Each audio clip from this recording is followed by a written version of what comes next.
fellow homesteaders, gardeners, and cooks. Today is a big pressure canning day. You might be able to hear the pressure canner going in the background. I've got a batch of Senate bean soup going, but I'm also going to make today some sloppy joes. There's a recipe in one of the Ball canning books that's for sloppy joe sauce, but this is actually not that. This is full-on sloppy joes, so canned beef. We just bought a quarter of a cow recently, and I had some ground beef in my freezer from a different vendor already, and so I'm trying to use some of that up. And then this is also super convenient food for going camping, which we like to do. And so I'm going to do the full beef version, not just the starter mix. And what I like about this recipe is that it actually gives you, after you've processed the vegetable weights, usually it just says things like, start with 3 pounds of bell peppers and then chop. It doesn't tell you what they're going to weigh afterwards. And that's going to vary a lot depending on how big the pepper was. I always hate that imprecision. Canning recipes are written with a huge amount of flexibility and leeway and safety because of that. And so you can trust that no matter what you're doing, it's going to fall within the guidelines. But I actually really prefer recipes that tell you post-chopping weight rather than pre-chopping weight. This recipe calls for 225 grams of green bell pepper. I don't love green bell pepper. I find the flavor a little bit bitter, but I have quite a few peppers. It's the end of the season. We're in early October right now, and so there's still quite a bit out there, but it's dwindling. And these are kind of semi-ripe, so they're half green, half red, and I thought that was a nice compromise. So that's what I'm going to use today for this. And I may have more than I need here, but we'll see where we end up. I can always use chopped bell peppers in something or just throw them in the freezer. Bell peppers freeze beautifully. By the way, this is also a sweet pepper. It's not a bell pepper, obviously. It's what's called a bullhorn style, and so they're long and skinny. This is Carmen, which if you've watched any of my other videos, you know is one of my very favorite sweet peppers. I really like this style because they don't tend to get sunburned the way the bell peppers do, because they don't have the broad shoulders, and so they don't get those sunspots, which means they hold better. They're not, they don't have bad spots that you have to cut out of them. So I love these, but I also grow, this is a bell pepper from Monticello that Thomas Jefferson grew. So it's a 200-year-old plus heirloom called bullnose. And I also really like this. It's not quite as sweet. It has very nice thick walls. You can see the wall thickness there, which is typically what you want in a bell pepper. You don't want them to be really thin-walled. So it's a very nice pepper, and I have quite a few of those left over this season as well. And so, yeah, this is a good recipe that's going to use up both of those things and give us a shelf-stable product that we can either just open on a weeknight and make dinner with, or that we can take camping. And I'm going to riff a little bit on the original recipe in terms of seasonings, because I also I'm looking at the sauce recipe that is Ball and seeing what the seasonings are in that. And then I also have been a member of Cooks Illustrated America's Test Kitchen forever, and they have a sloppy joe recipe. And I feel like, they probably did 17 iterations of it to figure out exactly how it should be flavored. And so I'm going to look at all of those and kind of compare and contrast. Generally, you can play around with spices pretty easily in these kind of recipes. And also because this is pressure canned, and we're canning meat, so it's going to be a 90-minute pressure can. We have a lot of leeway in terms of the other ingredients that are going in here, because they're going to get cooked like crazy because of the meat that's in the recipe. So yeah, I can add more or less onion. I can add more or less bell pepper if I think it's too much or too little flavor-wise, because if I was just canning just ground beef, it would be a 90-minute cook time. If I was canning just these vegetables, it would be like a 75-minute cook time, so it would be less. So I've got a little bit of leeway there. And I'm going to trust that the original recipe is probably quite good. My other big motivation for doing this is that a couple of years ago I had a really banner year of tomatoes, and so for the first time ever I made ketchup. We usually just use tomato. If we have extra tomatoes, we make a lot of salsa, but I had way more than normal, and so I made ketchup, and I can't remember which recipe I followed, and when I was making it I was thinking to myself, gosh, that seems like a lot of clove. It called for cloves as one of the spices, and it was too much. And so I overdid it on the clove. I didn't love it. And we don't eat a lot of ketchup. We tend to use it in things rather than something that we just dip French fries into. So that's 225 grams of bell pepper. Anyway, so I've had it on the shelf, slowly working my way through it for a couple of years. And so this is an opportunity to use some of that homemade ketchup in this recipe and use it up. And I think by the time it's diluted with the meat, I think it's going to be completely fine, and I won't be bothered by the extra spice that's in it. And I've used it in meatloaf as a glaze on meatloaf, and I do really like that, so I think this is going to be a good use for it. All right, so 225 grams of bell pepper. I need 500 grams of diced onion, and 500 grams of onion is going to be about the equivalent of 3 cups. I'm still working my way through my random scratch and dent onions. This one was basically like this, so it was a double. These don't store well. That lack of air space in between means these tend to get rotten spots in storage, so I try to use these first. And the whole reason I started growing onions from seed rather than from sets is because whenever I was growing onions from sets, I used to get a lot of these doubles. Now I get a handful of, out of hundreds of onions that I grow. So I really like growing from seed for that reason. I think you get way less of that. This particular onion is a cipollini, which is an Italian heirloom, and they are typically this shape. So they're more flat, like flying saucers rather than round. They're a very nice little onion, great flavor. They store fairly well. I grow regular yellow storage onions as well, but for my own use, but I grow the cipollinis for sale, and then I always have a few that are kind of scratch and dents that are getting used in the kitchen. So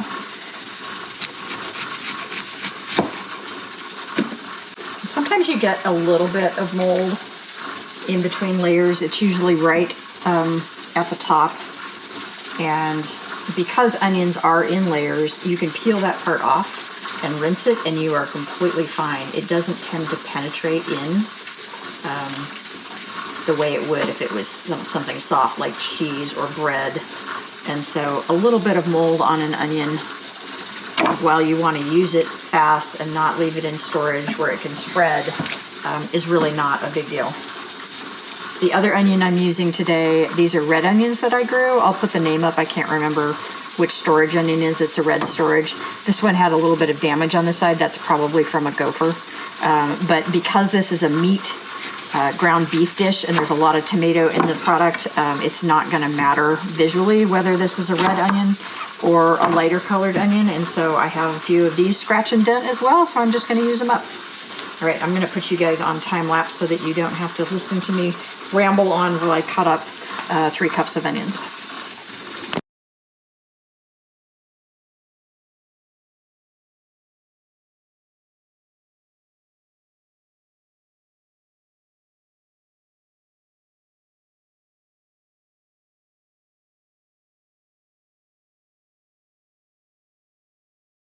All right, our meat is browned off. Now we're just going to add all the other ingredients. So this is 500 grams of onions, 225 grams of red and green bell peppers. The one thing that this recipe does not call for that the Cook's Illustrated recipe did call for was some garlic. And I think that's a good idea. So I'm going to throw some garlic in here as well.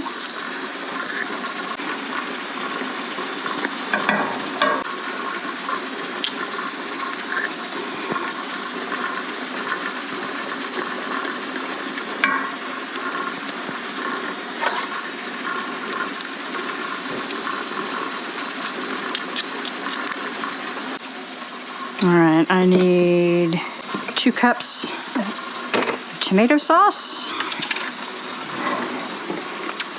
And this was canned in 2021 when we had an abundance of tomatoes. And I usually, when I'm canning tomato products, I tend to do about 2 years worth of anything. And then the following year, I'll do kind of the opposite of stuff. So one year I might just do a lot of whole tomatoes, and so the next year I might do a lot of marinara and tomato sauce. So it varies. And that way I'm not always doing the exact same thing, which is nice. 2 cups of ketchup. See, this is from 2019, so you can tell 4 years ago we have not gone through that very quickly.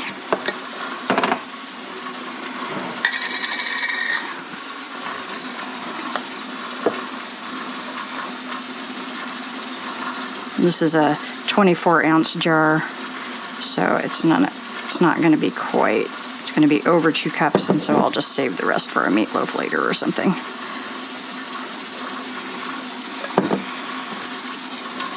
That looks about right.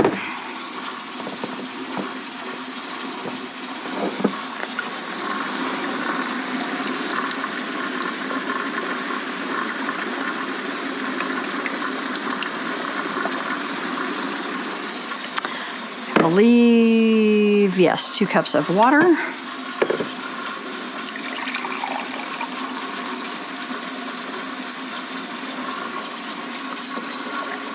And what I'm going to do with some of this, I like to rinse my jars because those tomatoes took a huge amount of work. And I want every last ounce of what I put in that jar to go into my dish. I'm going to get that stirred in before we do the rest.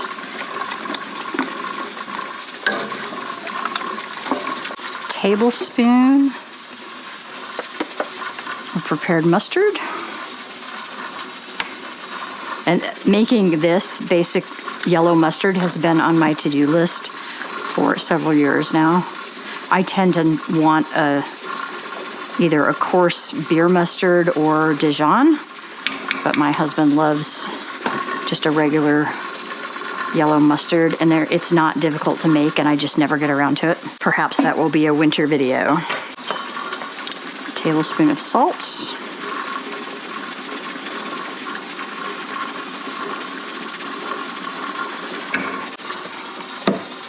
Tablespoon of sugar. 3/4 teaspoon of ground black pepper. And I did just actually recently grind this from whole peppercorn, so I know this is really lovely black pepper. And then the recipe doesn't call for it, but the Cook's Illustrated recipe does. I'm going to add in a little bit of chili powder because I really think that's going to be a nice, we like a little bit of spice, and this is really bland right now. It doesn't have any zip to it. So the Cook's Illustrated was a pound of beef and a half a teaspoon. So we're going to do 2 teaspoons of chili powder. And this is a homemade blend. Ignore the yeast jar. These are really handy. It's a great size for spices. And I just never bothered to take the label off. This is a super fast recipe. Like literally you just boil it for 5 minutes and then throw it in the jars and it's ready to go. My pressure canner is not going to be ready for at least another probably 45 minutes. So I'm going to turn this off, let it sit, and we'll come back and reheat it before we put it into jars. The veg in here obviously isn't cooked yet, but it's going to cook for 90 minutes in a pressure canner. So it will be well cooked by the time. I'm going to turn the heat way down on that. And this is very nice and saucy. That tomato sauce that I have has been really cooked down, and so it's pretty thick. Sorry, I hope I'm not fogging you guys up too much. And I'll give this a taste test too, but I'm going to let it sit a little bit and see how it tastes before we actually put it into jars, see if it needs anything else. Sloppy joes are pretty simple. Super easy to make at home. I actually am astounded that people buy it ready-made, just because it is so easy to throw together, but this is gonna be great for camping. All right, we're gonna let that sit for 5 minutes. We'll turn the heat off and then we'll in fact, I think I'll just turn it off now and we'll reheat that when we're ready to can it. All right, so our original canning project, which was this one, is out of the canner. And so now we're ready to can up this Sloppy Joe mix. And so I've reheated this. And I really could have done this in a smaller pot.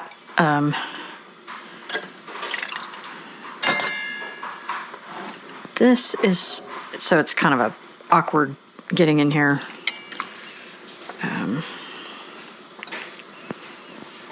This is supposed to make 8 pints. It doesn't look like 8 pints to me, so we'll see how we do. But I hope this is really good. We tasted it. We did like the flavor a lot. I know some people don't like the consistency of ground beef once it's been canned. I'm hoping that with all the sauce, it's not gonna matter. And it'll be good. Yeah, I'm excited about this, mostly because literally it took more time to chop the vegetables than it did to actually put the stuff together. So if it works, it's a really great, easy, whoa, saved by the elbow. Really great, easy canning project. I did dump out the water that was in my pressure canner.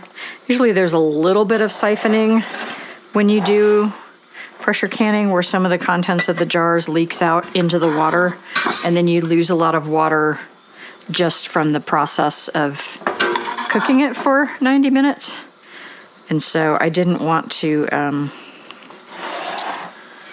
try to guess at the volume of water that was left in there and top it off, so I just dumped it and started over. Yeah, it does look like it's gonna make 8. Okay, fair enough.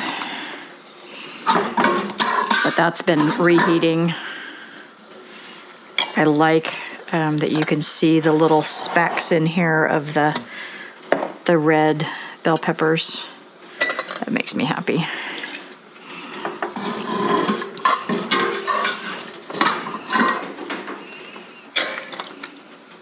We want 1-inch headspace on this, which is pretty typical. I might have to rearrange, we'll see how we do. 1 inch is pretty typical for a lot of pressure canning projects, and especially when you're doing meat. It does require quite a bit of headspace. I hate when you get down to the dregs and it's hard to get it out of the pot.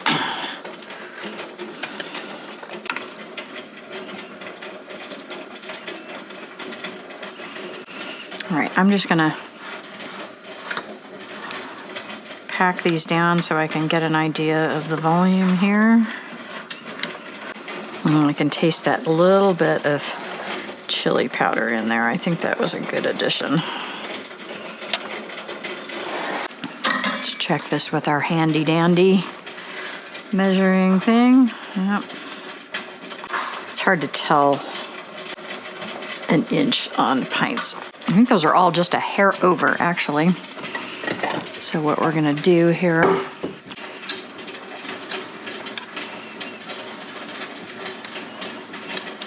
take out just a tiny bit out of each one. I know most people wouldn't bother with this, but I don't do a lot of pressure canning, and I don't know how forgiving that headspace is, so I'm just gonna fish it out and have it for a snack. All right, I'm gonna call that good. I'm sure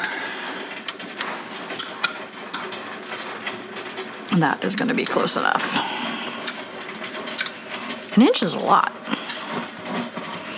I don't do very many things with inch headspace in a pint jar. I'm not used to visualizing that.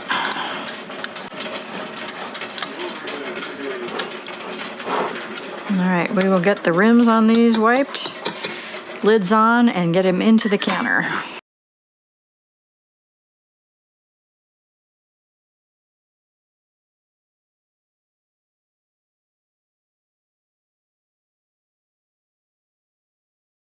All right, our sloppy joes are finished pressure cooking. So I put the cans in here, let them vent, let the pressure canner vent for 10 minutes, then put the weight on. And then it takes around 10 minutes to come up to temperature, to where that little jiggler starts jiggling and it's at 10 to 11 pounds of pressure. Then you start timing. This was canned for 75 minutes. If it had been in quarts, it would have been 90 minutes. But because it was in pints, which I think is actually going to be nice because that's like just the right amount for one meal so that we don't have a bunch of extra. Ooh, hello. Guess we're popping. So 75 minutes, then turn the heat off and let the pressure naturally come down, which takes another 15 minutes or so. Take the lid off the pressure canner and then let them sit in the pressure canner with the lid off, continuing to cool for another 5 minutes or so. And all of this is to help ensure safety, but also to help ensure just a really good seal. So not any giant shocks of temperature as things are heating, as things are cooling. I'm gonna put this one over here. And you'll notice like they're already down, and this ring that was tight when I first put it on is now just loose, just from the process of canning. And so things are looking good. We will let those continue to cool.